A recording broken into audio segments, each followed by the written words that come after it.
पैसा इस दुनिया को घुमाता है, सपनों को हवा देता है और चिंताएं भी पैदा करता है। लेकिन क्या हो अगर मैं आपको बताऊं कि आर्थिक सफलता का रहस्य शेयर बाजार या रियल एस्टेट में नहीं, बल्कि आपके दिमाग में है।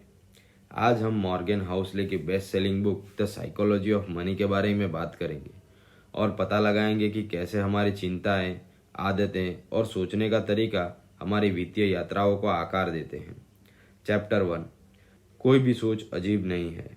हम अक्सर दूसरों की वित्तीय समझदारी को अजीब तरीके से देखते हैं, लेकिन लेखक हमें याद दिलाता है कि हर किसी की सोच अनोखी होती है।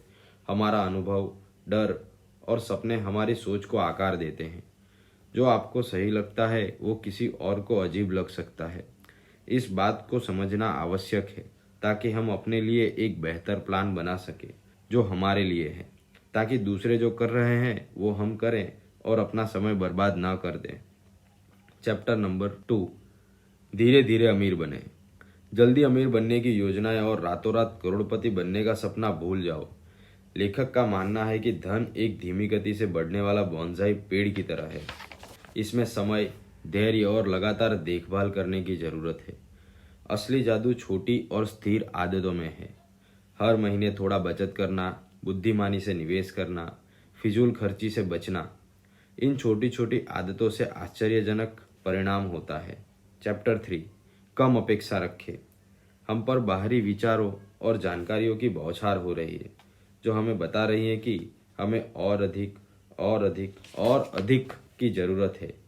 लेकिन लेखक इस उपभोक्तावादी सोच को चुनौती दे रहा है। उनका तर्क है कि सच्चा सुख संपत्ति जमा करने में नहीं, बल्कि कम चाहने में है। जब हम भौतिक चीज़ों के बजाय अनुभवों और रिश्तों पर ध्यान देते हैं तो हम खुद को इच्छा और ऋण के अंतहीन चक्र से मुक्त कर लेते हैं। हमारे पास जो कुछ भी है उसकी हम सराहना करना सीखते हैं और हर दृष्टि से एक समृद्ध जीवन जीते हैं। Chapter number 4। लंबा सोचे। वित्तीय बाजार एक रोलर कोस्टर की तरह है जिसमें रोमांचकारी ऊंचाइयां हैं और दिल दहला देने वाली गिरावट भी है। लेखक हमें बड़ी तस्वीर देखने के लिए कहते हैं। थोड़े समय के लिए आया हुआ उतार चढ़ाव पर ध्यान केंद्रित करने से घबराहट में गलत निर्णय ले सकते हैं। उससे अच्छा है कि दीर्घकालिक लक्ष्य तय करें, भविष्य के लिए निवेश करें, तूफानों से निकले और भरोसा रखें कि समय आपका सबसे बड़ा सहयोगी होगा। Chapter number 5। भाग्य और जोखिम। अक्सर हम सफलता का श्रेय कौशल को और असफलता का श्रेय दुर्भाग्य को देते हैं, लेकिन लेखक हमें याद दिलाता है कि भाग्य उससे भी बड़ी भूमिका निभाते हैं। अच्छी और बुरी दोनों घटनाएं हमारे वित्त पर महत्वपूर्ण प्रभाव डाल सकती हैं। सारी घटनाएं यादृच्छिक होती हैं। इस तत्व को स्वीकार करने से हम में लचीलापन आता है।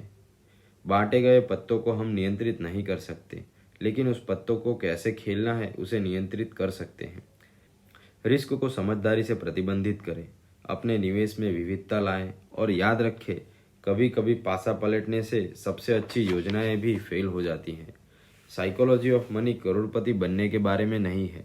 यह आपके दिमाग और पैसों के बीच जटिल नृत्य को समझने के बारे में है। यह धन के साथ एक स्वस्थ संबंध बनाने के लिए है जो आपको स्वतंत्रता, सुरक्षा और मानसिक शांति देता है। तो एक गहरी सांस लें और अपने भीतर वित्तीय संकट को शांत करें और साइकोलॉजी ऑफ मनी के आकर्षक दुनिया में गोता लगाएं।